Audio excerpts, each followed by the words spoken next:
Jim Maxwell. I'm the University Advisor for Texas Juggling Society. Texas Juggling Society is a registered student organization. It's been around since the late 70s. It has also evolved into a larger group, which is now a community nonprofit, also called Texas Juggling Society, but the student group is still sort of at the core of that larger group. We've got approximately 25 or so on the student email list, and then if you talk about the community at large, there are hundreds of jugglers that come in and out. We have weekly meetings, and at our weekly meetings we usually pull in about 35 people every week from the community. But the email list, I think, goes to about 250 people. You have primarily competitive jugglers or sport jugglers versus performers or artists that kind of infuses with dance.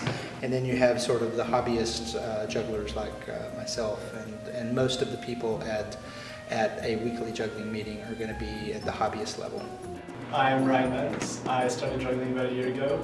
My brother had always been very good at juggling, and I was jealous, so I just decided to learn one. I was amazed by how many tricks you can do with just 3 balls. All I could do before last week was just a simple 3-ball cascade, and they introduced me to so much more that I never even knew about. I've always liked getting over challenges, and it basically becomes muscle memory after you're able to do it for a while.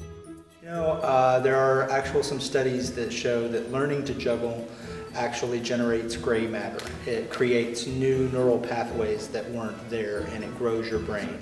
RNMA 2004, University of Regensburg, gave people the task of learning how to juggle. In 12 weeks' time of learning how to juggle, people's gray matter in their brains increased in a measurable, demonstrable way on an MRI. It's not how good you are at the game that makes the gray matter increase in your brain.